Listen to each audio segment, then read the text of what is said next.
اب جن کہہ رہے ہیں کہ یہ جو امام حسین ہیں رضی اللہ عنہ، اس جبین کو حضور نے چوما، فَلَهُ يَرِيكٌ فِي الْخُدُودِ، اور وہی نور اس کے چہرے پر ہے۔ ابواہ من علیا قریش، اس کے والدین قریش سے افضل تھے۔ جدہ خیر الجدود، اور اس کے نانا دونوں جہانوں سے افضل ہیں۔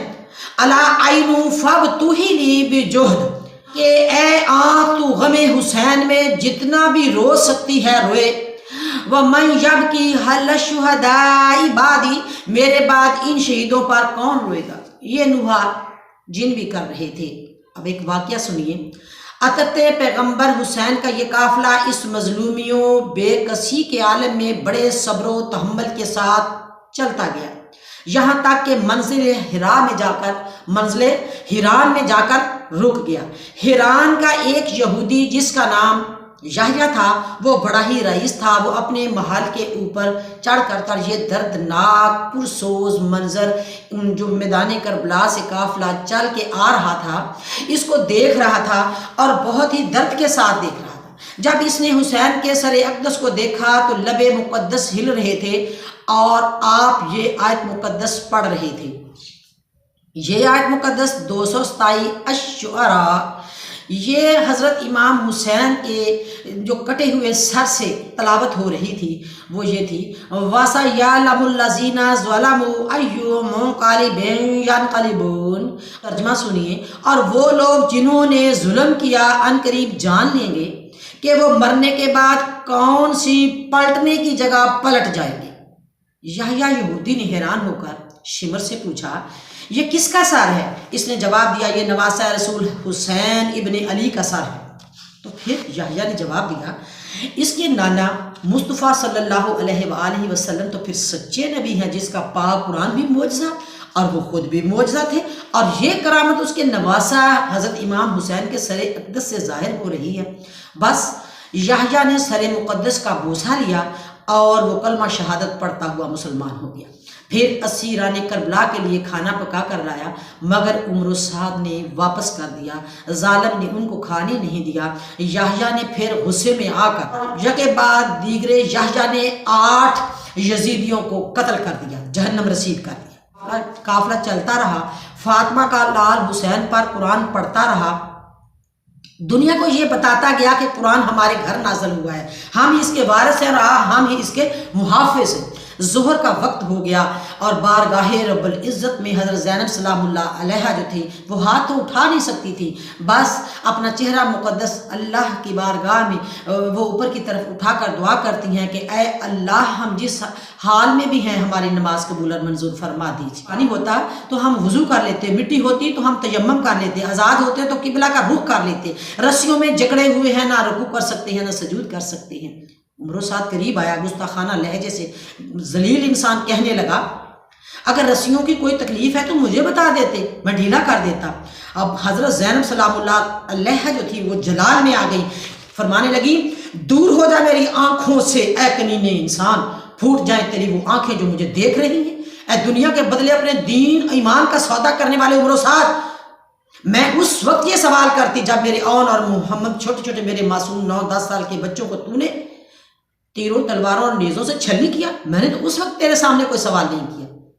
تمہیں شرم آنی چاہیے، آج تو نے اس نبی کی نواسیوں کو رسیوں سے جکڑا ہے، جس نبی نے ساری کائنات کو کفر و شرک سے رہائی دلائی، جس نبی نے تجھے اور تیرے آباء و اجداد کو اسلام کی دولت نصیب کی۔ ذلیل انسان، ذرا غور کر، اس نے تمہاری کفر و شرک کے طوفان میں زندگی کی ڈوبتی ہوئی کشتی کو اپنی رحمت کا سہارا دے کے توحید و رسالت کے ساحل پر پہنچا دیا۔ اے ظالم انسان، ذرا اس عابد بیمار کی حالت دیکھ جو بخار سے جھلس رہا ہے، اتنی نقاہت ہے اور تو نے ان کو رسیوں سے جکڑ دیا ہے، تو اس دن سے ڈر جس دن کا نام یوم حساب رکھا ہے۔ پھر پاس ہی بی بی زینب سلام اللہ علیہا تھی، انہوں نے بھی بڑے گرج کے ساتھ، بڑے اچھے الفاظ کے ساتھ آپ فرماتی ہیں، عمر و سعد، اگر تجھ سے کہوں کہ رسیاں ڈھیلی کر دے تو ہم مجرم ہو جائیں گے۔ ہم مجرم نہیں ہیں، اگر کھانا مانگے تو گناہ گار ہو جائیں گے، بس خدا کے لیے میرے باپ کا سر مقدس مجھے دے دیجئے، میں اپنی گود میں رکھوں اور میں بوسہ دیتی ہوئی یہ سفر طے کر لوں۔ عمر سعد نے ذلیل انسان نے جواب دیا، اے بی بی سکینہ، حسین کا سر یزید کی بغاوت کی سزا میں پامال ہو چکا ہے، وہ تمہیں نہیں مل سکتا۔ اب پھر حضرت زین العابدین کی غیرت جوش میں آ گئی، پاؤں کی بیڑیاں چھنک گئیں، فرمانے لگے میرے باپ کا سر یزید کی بغاوت کی سزا میں پامال نہیں ہوا۔ اوے عمر سعد اور یزید سن لو، بلکہ حق و ہدایت کی حمایت میں کٹ کر اور بھی بلند ہو گیا ہے۔ اگر تجھے یقین نہیں آتا تو اوپر دیکھ، نیزے پر بھی میرا باپ قرآن پاک کی تلاوت کر رہا ہے اور اپنی ناموس رسالت کی 80 رانیں کربلا کو منزل طے کروا رہا ہے۔ تجھے سمجھ نہیں آ رہی؟ پیاری بیبیوں، ایک واقعہ سنیے۔ صداد کا یہ قافلہ بازاروں سے گزرتا ہوا جا رہا تھا۔ 70 سال کا بوڑھا حضرت زین العابدین کے پاس آیا، عرض کرنے لگا، اے زین العابدین، اپنے پاؤں میں بیڑیاں دے کر گھبرا نہ جانا، قیدی ہو کر پریشان نہ ہو جانا۔ آج آپ قیدی ہوئے ہو تو حضرت یوسف علیہ السلام کے قید ہونے کے زمانے کو یاد کر لو۔ کبھی حضرت یوسف بھی جو تھے وہ قید ہوئے تھے۔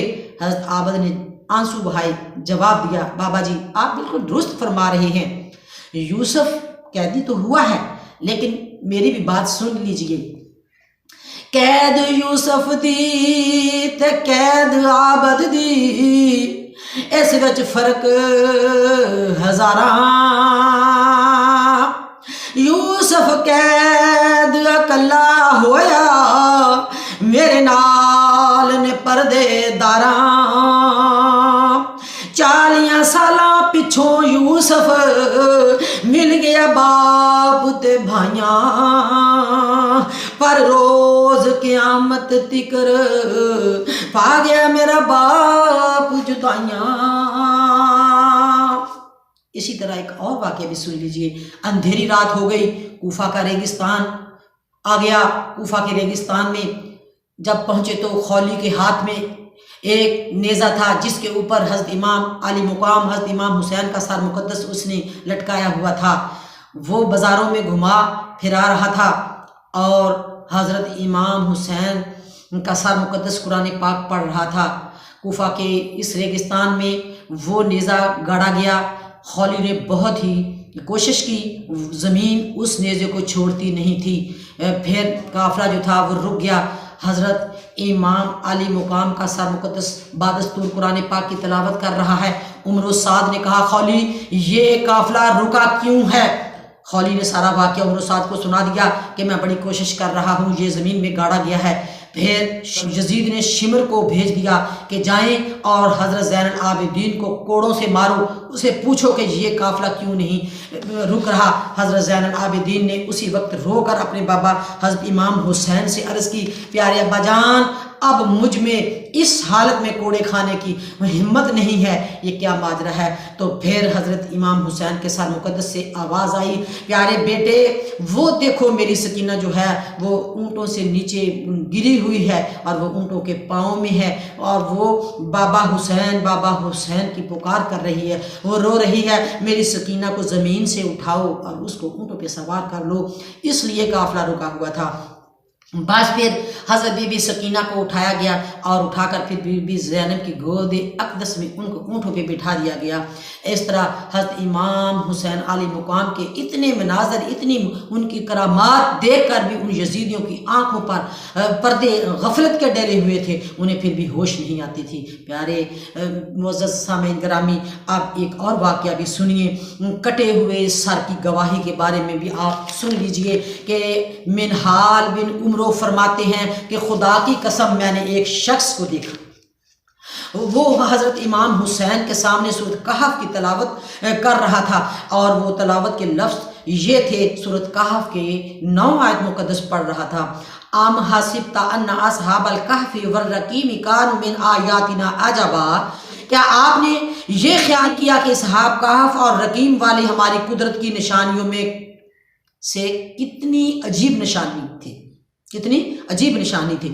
تو یہ جب سنا تو اس وقت حضرت امام حسین رضی اللہ عنہ جو تھے وہ انسان نیچے قرآن پاک پڑھ رہا ہے اور حضرت امام حسین نیزے پہ اس کو جواب دے رہے ہیں، آج اب من اصحاب الکہف قتلی و حملی، اب کہف کے واقعہ سے میرا قتل اور میرے سر کو لیے پھرنا زیادہ عجیب ہے.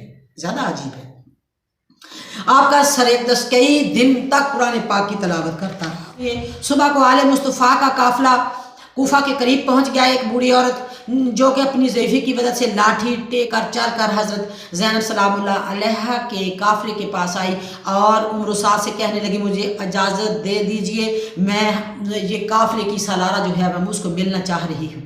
وہ حضرت زینب سلام اللہ علیہ کی خدمت اقدس میں حاضر ہوئی، عرض کرنے لگی میں غریب بھی ہوں، مفلس بھی ہوں، اور میں یہ اپنا آپ کی خدمت اقدس میں تھوڑی سی مہمان نوازی کرنا چاہ رہی ہوں. میں روٹی پکا کر لائی ہوں، یہ میری روٹیاں جو ہے یہ منظور فرما لیجیے. حضرت بی بی سلام اللہ علیہ نے جواب دیا اماں جی آپ کی مہمان نوازی جو ہے وہ ماشاءاللہ بہت اچھی ہے، میں نے قبول کر لی ہے، اللہ تعالیٰ آپ کو اس کا اجر دے، لیکن ہمارے ہاتھ جو ہیں وہ رسیوں سے جکڑے ہوئے ہیں، ہم کھا نہیں سکتے. پھر اس کے بعد بی بی زینب سلام اللہ علیہ نے اس بوڑھی عورت سے پوچھا اے اماں جان جو اتنی تو نے ہمدردی کی ہے، اتنا درد لیا ہے، مجھے بتا کہ تو کون ہے. اس اماں جی نے عرض کی کہ اے بی بی زینب سلام اللہ علیہ میں حضرت زینب رضی اللہ عنہ کے گھر کی غلام تھی اور میں وہاں نوکرانی تھی، میں کام کیا کرتی تھی، میں ان کے برتن دھوتی تھی، میں ان کے کپڑے دھوتی تھی، گھر کی صفائی کرتی اور ان کی خدمت اقدس میں رہا کرتی تھی.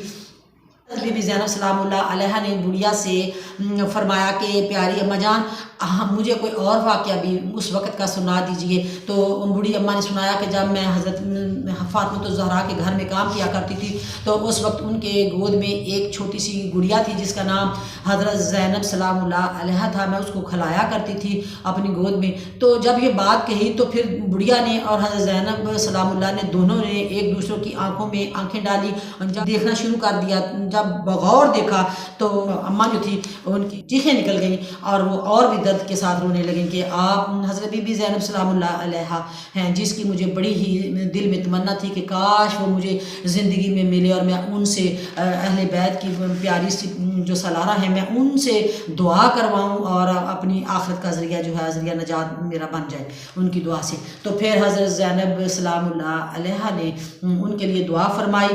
ابھی دعا ختم ہی ہوئی تھی کہ وہ عورت اماں بوڑھی جو تھی وہ وفات پا گئی اور انا للہ و انا الیہ راجعون. اللہ تبارک و تعالیٰ اس بڑھیا کو جنت الفردوس میں جگہ دے جس کے لیے پیاری اہل بیت نے دعا فرمائی ہے. ناظرین مکرم داستان کربلا ابھی جاری ہے، انشاءاللہ قسط نمبر 14 میں بتایا جائے گا. وآخر دعوانا ان الحمد للہ رب العالمین وما علیہ الا البلاغ.